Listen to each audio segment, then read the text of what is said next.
మగవులు మెచ్చే ఆషాఢం sale Chennai shopping mall ఆడి KG sale.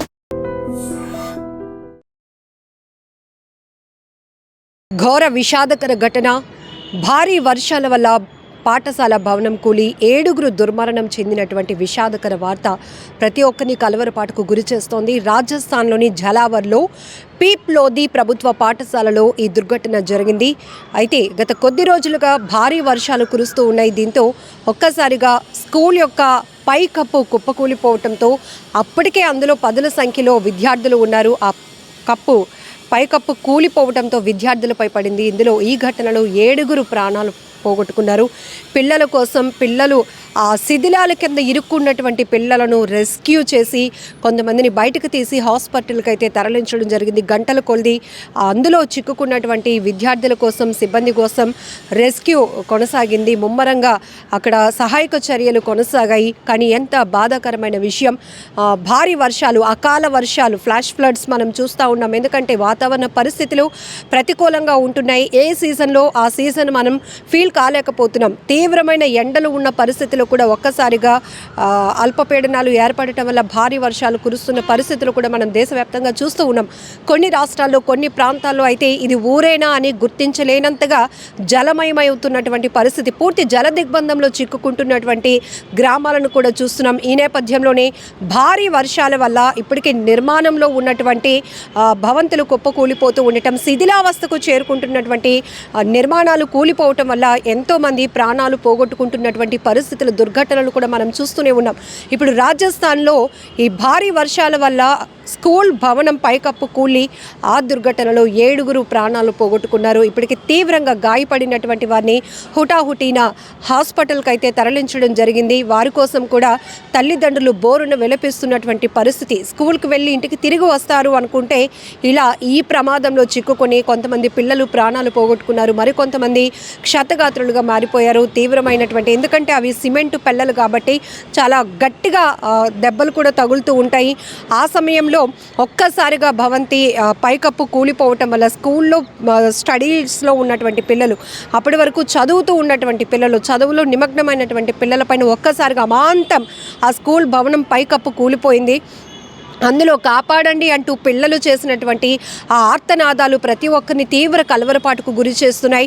అసలు ఈ ప్రమాదంలో ఎంతమంది చనిపోయి ఉంటారు అనేది ప్రతి ఒక్కరిని ఒక భయాందోళనకు గురి చేసినటువంటి పరిస్థితి. అయితే ఆ శిథిలాలు తొలగిస్తున్న కొలది అందులో 7 చనిపోయినటువంటి పరిస్థితిని చూసి ప్రతి ఒక్కరు గగ్గోలు పెట్టారు. అక్కడికి చేరుకున్నటువంటి స్థానికులు కావచ్చు, తల్లిదండ్రులు కూడా తమ పిల్లల కోసం పెద్దగా అరుపులు, కేకలు పెట్టడమే కాదు, గుండెలు బాదుకుంటూ ఏడ్చారు. అయ్యో, స్కూల్కి చదువు కోసం పంపిస్తే ఇలా ప్రాణాలు పోయాయే అంటూ వారు రోధించిన తీరు ప్రతి ఒక్కరిని కదిలిస్తోంది, తీవ్ర కలవరపాటుకు గురి చేస్తోంది.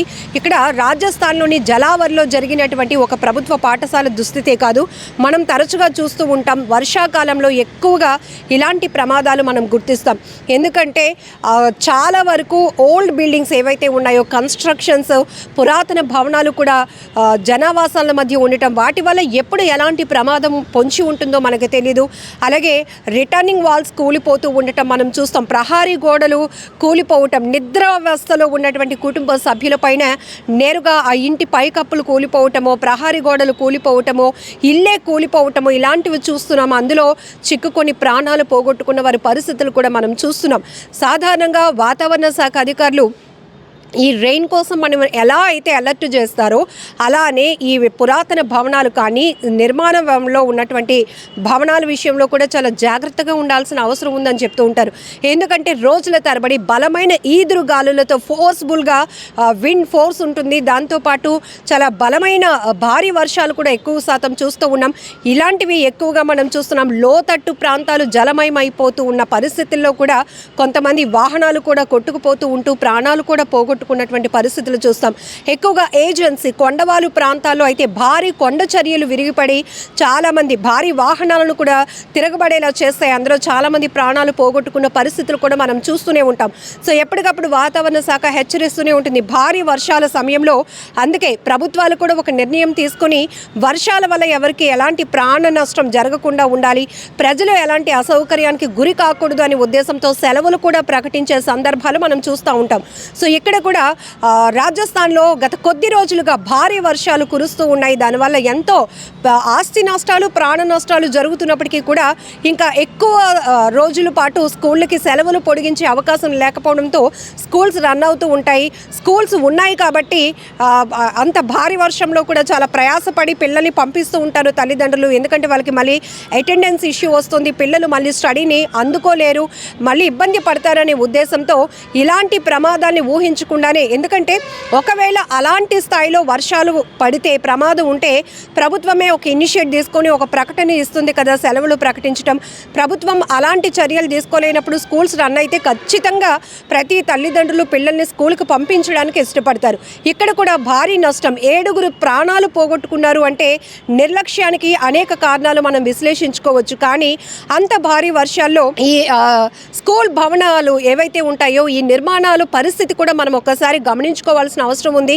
ఇప్పటికే చాలా వరకు ఏళ్ల తరబడి ఉన్నటువంటి భవనాలు శిథిలావస్థకు కుప్పకూలిపోవడానికి సిద్ధంగా ఉన్న భవనాల్లో కూడా నివసించడానికి ప్రజలు కూడా వెనకడుగా వేయరు.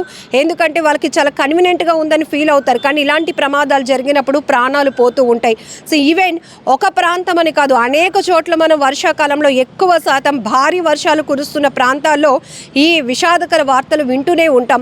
ఎక్కువగా వరదలను తలపిస్తున్నటువంటి చెరువులు, నదుల్ని తలపిస్తున్నటువంటి ప్రాంతాలను కూడా మనం చూస్తున్నాం.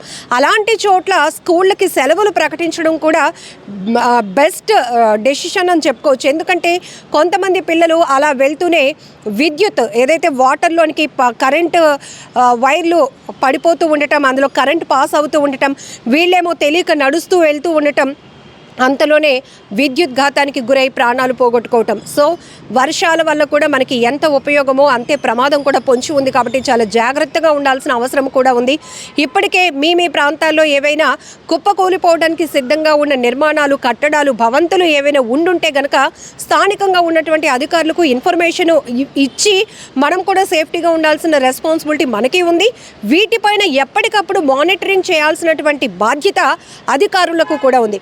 ఎక్కువ చూస్తాం మనం విశాఖ లాంటి ప్రాంతాల్లో కావచ్చు, మిగతా ప్రాంతాల్లో కొన్ని ఓల్డ్ సిటీస్ లాంటివి ఉన్నప్పుడు అక్కడ ఎక్కువగా 50 ఏళ్ళేంటి 100 ఏళ్ళు పైబడి నిర్మాణాలు జరిగినటువంటి ఇళ్లల్లోని ఇప్పటికీ ప్రజలు ఉంటూ ఉంటారు. అది ప్రమాదం ఆ కుటుంబానికే కాదు, చుట్టుపక్కల ఉన్న వాళ్ళకు కూడా ఒక భయంకరమైన పరిస్థితి మారడానికి అవకాశం ఉంటుంది. సో ఏది ఏమైనా రాజస్థాన్ జలావర్లో ఈ పీప్ లోధి ప్రభుత్వ పాఠశాలలో దుర్ఘటన చాలా బాధాకరం, చాలా విషాదకరం. ఒక్కసారిగా అక్కడ ప్రతి ఒక్కరూ ఏడ్చిన విధానం కావచ్చు, ఆర్తనాదాలు పెట్టి పిల్లల కోసం తల్లిదండ్రులు గుండెలు బాదుకున్నటువంటి రోధించినటువంటి తీరు కూడా ప్రతి ఒక్కరిని తీవ్రంగా కలిచివేస్తోంది. నిజంగా ప్రస్తుతం ఉన్నటువంటి సమాజం దేనికి ప్రయారిటీ ఇస్తుంది? ఆర్థిక సంబంధాల చుట్టూ మాత్రమే తిరుగుతుంది. మళ్ళీ ఎన్నికలంగానే చాలా విరక్తి కలుగుతాను. మంచి అనిపిస్తుంది కదా, లేడీస్ కూడా ఛాలెంజింగ్ జాబ్స్ చేసినప్పుడు చాలా బాగుంటది. ట్రాఫిక్ అసిస్టెంట్స్ గా నియమించిన ట్రాన్స్జెండర్స్ అందరితో సాల్యూట్ చేయించుకుంటున్నారు. ఫుడ్ డెలివరీ ఇవ్వటానికి వెళ్ళినటువంటి డెలివరీ బాయ్ అనిల్ పై కళ్ళ ముందు